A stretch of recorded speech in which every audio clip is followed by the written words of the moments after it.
मोदी सरकार का बजट 23 जुलाई को पेश होने वाला है और उसको लेकर तमाम लोगों की क्या उम्मीदें हैं, क्या चाहते हैं, खास करके नौकरी पेशा के लोग, कारोबारी या फिर महिलाएं, हाउसवाइफ, ये लोग क्या चाहते हैं इस सरकार से।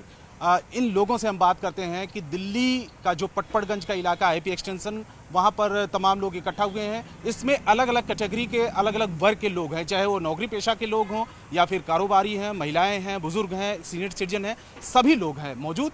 तो यहाँ पर लोगों से बात करते हैं। क्या नाम हुआ आपका? मोहित शर्मा। मोहित जी, आप क्या करते हैं? हाँ, मैं बिजनेसमैन हूँ। क्या उम्मीद है आपको टैक्स या तमाम चीज़ों को लेकर? सरकार से क्या उम्मीद है इस बजट में?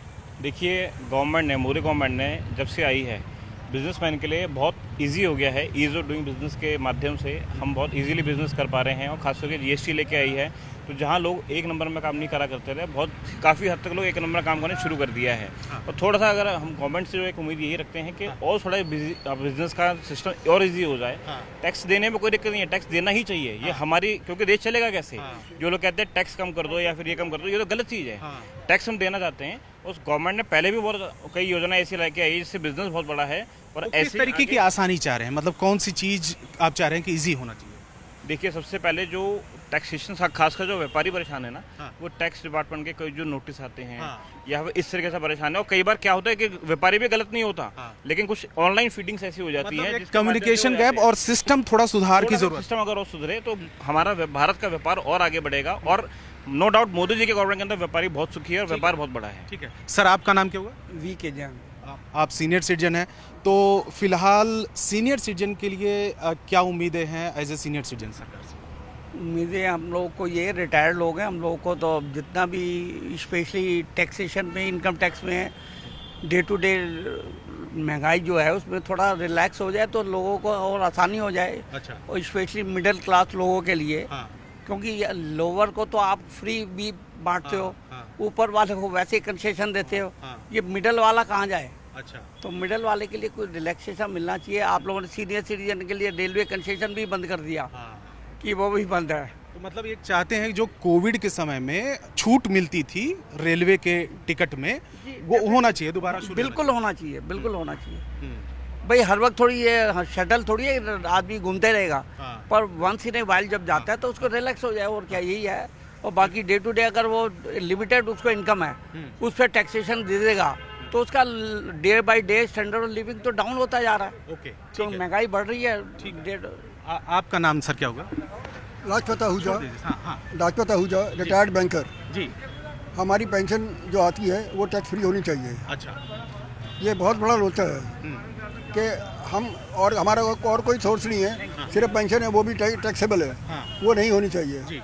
दूसरा, जो रेलवे में हमारी सुविधा मिलती है वो बहाल होनी चाहिए। रेलवे में कौन सी सुविधा की बात? जो सीनियर सिटीजन को जो 50% डाउन होता था, हाँ, वो बहाल होनी चाहिए। बंद हो गई थी 1-2 साल पहले। अभी तक बंद है। अभी तक बंद है, वो बहाल होनी चाहिए।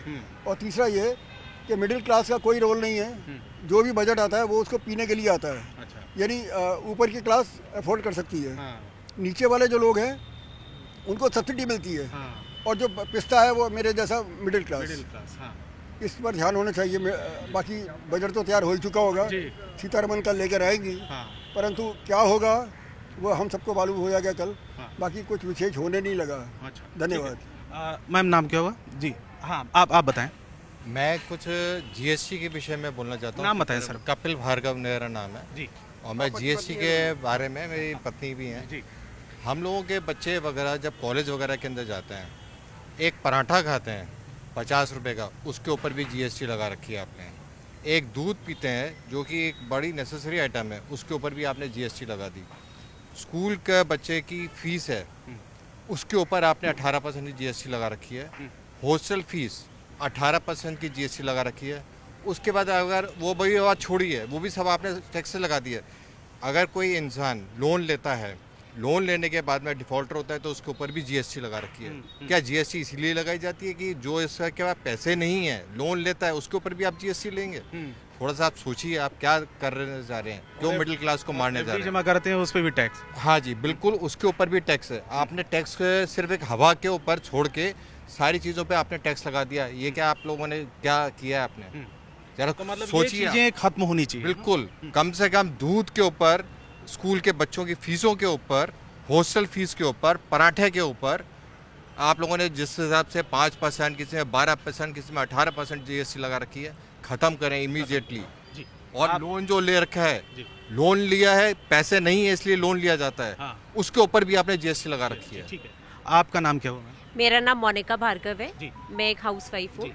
आप क्या चाहती हैं एज ए हाउस वाइफ? भाई देखिए, मेरे भी छोटे बच्चे हैं और जिस तरह से जो भी नेसेसिटी आइटम्स होते हैं, जैसे कि दूध है, बच्चों के लिए चॉकलेट्स हैं, जबकि वो रिच उसमें माना जाता है। अब देखिए, जैसे चॉकलेट है 120 की अमूल की आती थी, आपने उसको 200 कर दिया। क्या 80 रुपीज़ बढ़ाना सही है? दूध के ऊपर आप हर 3 मंथ्स के अंदर 2-2, 3-3 रुपए करके बढ़ाते हैं। जो दूध हमारा 50 था, आज हमारा 68 हो चुका है। तो इन सब छोटी छोटी चीज़ों के ऊपर ध्यान देना चाहिए। और जैसा कि सभी ने बोला है, भाई रिच तो रिच ही हैं, गरीबों को आप दिए जा रहे हैं। और मोदी जी काम तो बहुत अच्छा कर रहे हैं, नो डाउट। लेकिन मैं मोदी जी से गुजारिश करना चाहूँगी कि भाई वो मिडिल मैन को भी देखें और अच्छे ढंग से देखें, और उनके लिए थोड़ा सा जो नेसेसिटी चीजें हमारी, तो इन सब के ऊपर जब क्योंकि हाउस वाइफ हम सब्जी लेने जाती हैं आप, बिल्कुल इस तरह क्या सब फील होता है उस समय? ऐसा लगता है कि जो चीज मैं पहले 1 किलो लेती थी, तो लग रहा है मैं पाव भरी ले लूं तो अच्छा है। आप देखिए, हर चीज को 50 रुपए पाव, 80 रुपए पाव, हद कर रखी है। इंसान खाए तो क्या खाए? अब भाई बच्चों को रोज नई नई चीजें चाहिए, हमें भी चाहिए, बट इतनी भी महंगाई मत करो कि हम इतना बोल रहे हैं कि हमारी बहुत अच्छी सरकार है, बहुत अच्छी सरकार है, कहीं मुंह से कुछ और ना निकल जाए। तो मैं कहूँगी जरूर ध्यान दें और जरूर ध्यान दें। जी, आपका नाम क्या हुआ सर? और भी लोगों से थोड़ा सा बात कर लो सर। आपका नाम क्या हुआ? मेरा हरीश बंसल है जी। तो आप क्या काम करते हैं? मैं फाइनेंशियल कंसल्टेंट हूँ। तो फ्रॉम हमारे पर्सपेक्टिव से तो ये जो मोदी जी का जो टाइम बहुत अच्छा रहा है, क्योंकि स्टॉक मार्केट भी चला है, सब चीज़ें। बट पॉइंट ये है कि जो महंगाई है नो डाउट बहुत बड़ी है, और उसमें कुछ कंपनियों को, कुछ सेक्टर्स को फ्री हैंड भी दिया गया है। तो वो जो कि मेरे हिसाब से थोड़ा सा कंट्रोल होना चाहिए, ताकि इन्फ्लेशन कंट्रोल में रहे और इंटरेस्ट रेट कम आ सके, क्योंकि इंटरेस्ट रेट भी मतलब पीक पे ही चल रहे हैं, और काफ़ी टाइम से हम समझ रहे हैं, एक्सपेक्ट कर रहे हैं कि इंटरेस्ट रेट कट हो, ताकि जो बोरोवर्स है, जो बिजनेसमैन है, जो लोन की रेट घटेगा तो वो आगे एक्सपेंशन कर सकेंगे और थोड़ा उन पर बर्डन कम होगा। तो नो डाउट कि जो ये गवर्नमेंट बनी है, उसमें गवर्नमेंट का जो पहले कैपेक्स लेट जो बजट चल रहा था कि इंफ्रास्ट्रक्चर पे पुश था, तो मिडिल क्लास पे कहीं ना कहीं जो पॉपुलिस्ट जो कहते थे ना कि थोड़ा कंज्यूमर के हाथ में थोड़ी इनकम बढ़ाई जाए, तो उस पर ध्यान कम था। मेरे ख्याल इस बजट में वो गवर्नमेंट देख भी रही है। ठीक है, आपका नाम क्या हो? सौरभ भाटिया। भाटिया जी, आपके बिल्कुल सामने ही खड़े हैं भाटिया स्वीट। तो क्या उम्मीदें हैं इस बार बजट में, और किस तरीके की परेशानी हो वैसे इस बार, और बजट में क्या चाह रहे हैं? परेशानी तो सर बस टैक्सेशन को लेकर के आती है, टैक्सेशन को समझने के लिए आती है। जैसे जीएसटी के अंदर बहुत सारे स्लैब्स बना दिए गए हैं, बहुत कुछ बना दिया गया है, अलग अलग स्लैब्स हैं, 5%, 18%, 28%। अब हमारे जैसा आदमी बिजनेस करेगा या ये स्लैब्स के अंदर टैक्स भरता रहेगा, अलग अलग कैसे समझेगा उसको समझने में बड़ा वो रहता है। एंड इसको भरने के बाद, इसको करने के बाद लास्ट में जो निचोड़ निकलता है, फिर उसमें ITR में हम लोग जाकर के फंस जाते हैं।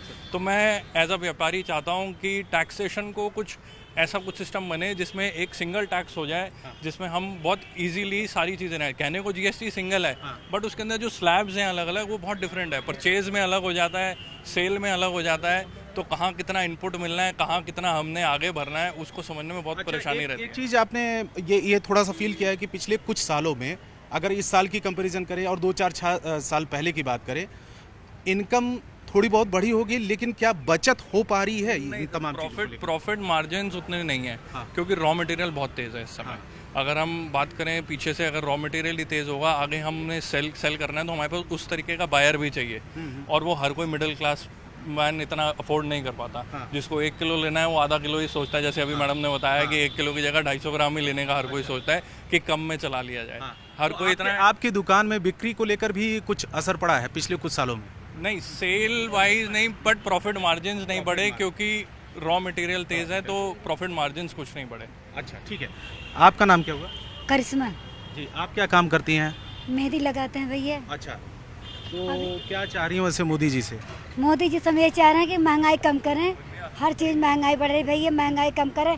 जो कमाई हो रहा है उसमें उसी में खर्च हो जा रहा, बचत है ही नहीं। जब महंगाई नहीं रहेगी तो तब तो पैसे बचेंगे आगे के लिए। जब जो कमाई हो रही उस खर्च हो जा रहा, तो आगे के लिए क्या इंसान बचाएगा? अपने दिन रात के लिए दवाई दर पर लिए कहाँ से, जब बचेगा नहीं तो दवाई दर पर कहाँ से कराएगा? पार्ले बिस्कुट जो आता तो छोटा आने लगा। जैसे हम रोड पर जाते हैं, डॉगी हैं बेचारे, उनको डाल देते हैं, उसमें भी छोटे हो गए, उन बेचारों के लिए हम नहीं डाल पाते। तो भैया जब महंगाई रहेगी तो कहाँ से होगा? महंगाई पे कंट्रोल होना चाहिए। हाँ भाई, महंगा कंट्रोल होना चाहिए। जी जी जी सर, आप नाम क्या होगा? मेरा नाम पवन चेतल है। मेरे हिसाब से हर गवर्नमेंट जो भी आती है, या तो वो अपर क्लास को देखती है या लोअर क्लास को। मिडिल क्लास का कोई भी ध्यान नहीं रख रहा, असली चीज़ है। और जबकि मिडिल क्लास पॉपुलेशन ना तो वो नीचे जा सकती ना वो ऊपर जा सकती। बहुत इंपॉर्टेंट है कि उसको कहीं ना कहीं कुछ सॉफ्ट पैडलिंग करनी चाहिए उनके लिए भी। उससे ये होता है कि भैया आपने TDS लगा दिया, कुछ भी कर दिया, सब कुछ पैसा आ गया, उसके कारण से आप नीचे भी सपोर्ट कर पा रहे हैं और ऊपर वाले को भी सपोर्ट कर पा रहे हैं। बेशक से वो GST है, टैक्स है, TDS है, डायरेक्ट टैक्स है, इनडायरेक्ट टैक्स है, सबके अंदर ऐसा कुछ हो रहा है। लेकिन बहुत इंपॉर्टेंट है उनका ध्यान रखना, पर्टिकुलरली उसके अंदर उनकी इनकम जनरेशन और उनको एक हैप्पी क्वेश्चन देना। असली से उसमें हैप्पी क्वेश्चन तो है ही नहीं, ना तो वो नीचे दे सकता ना ऊपर दे सकता। तो खुश कैसे रहेगा वो? कुछ उसको भी खुशी देनी जरूरी है। सर एक मिनट रुकिएगा। सर आपका नाम क्या हुआ? विजय डिंगरा। आप क्या काम करते हैं? मैं मार्केटिंग में हूँ, एज एरिया मैनेजर। जी विजय जी, क्या चाह रहे हैं, मतलब आपके सेक्टर में क्या उम्मीदें हैं इस बार बजट को लेकर? एक्चुअली क्या है कि मल्टीनेशनल कंपनी जितनी भी हैं सब वो रिस्ट्रिक्शन की वजह से सब स्टाफ को कम करने में लगे हुए हैं और डिस्ट्रीब्यूटर एंड पे स्टाफ वगैरह रखना शुरू कर देते हैं वो लोग, उनसे मार्केटिंग कराते हैं और अपना सीनियर पर्सन रख लेते हैं। अच्छा। तो अभी क्या है कि कंपनियां सब उस हिसाब से सर्कल पे काम कर रही हैं। नहीं तो पहले क्या होता था, कंपनी पेरोल पे ही सब कुछ होता था। तो अब उसकी वजह से स्टाफ के लिए, नीचे वालों के लिए कम ऑप्शंस रह गए हैं उसमें। तो उसमें यह है कि कंपनीज लेवल पे काम होना चाहिए और कंपनी लेवल्स पे ही ध्यान देना चाहिए उनको। मतलब इस पर भी सरकार को गौर करने की जरूरत है। हाँ, और उसमें जैसे कोई जॉब वाला अपना बिजनेस करना चाहे तो उनके लिए जो लोन वगैरह की फैसिलिटीज़ है वो इजी होना चाहिए सिस्टम। ठीक है। मैंने भी बीच में अपना बिजनेस शुरू किया था, लेकिन वो लॉकडाउन की वजह से बंद करना पड़ा और फिर वापस जॉब पे आना पड़ा। तो ज़्यादातर लोग जो खास करके इस बजट में जो लोगों की राय है उसमें ज़्यादातर का यही मानना है कि जो टैक्सेशन है, सरकार का जो सिस्टम है वो आसान होना चाहिए और हर चीज़ पर कम से कम टैक्स ना वसूला जाए, उसमें भी आसानी की जाए। और दूसरी बात यह है कि बेवजह जो सरकारी एजेंसियां टैक्स को लेकर परेशान करती हैं, वो भी परेशानी को सरकार से कम करने की उम्मीद और गुजारिश भी की जा रही है। महंगाई लगातार बढ़ी है, क्योंकि किसी भी चीज़ के, चाहे आप सब्जी के हों, दूध के हों, फल के हों, हर चीज़ में महंगाई बढ़ी है। तो उस पर भी सरकार को ध्यान देने की ज़रूरत है। और मिडिल क्लास जो ये तबका है, बहुत बड़ी संख्या में जो तबका है, मिडिल क्लास की एक ही डिमांड है कि उसको टैक्स तो भरना पड़ रहा है, लेकिन उसकी इनकम, उसकी बचत बहुत ही कम हो पा रही है।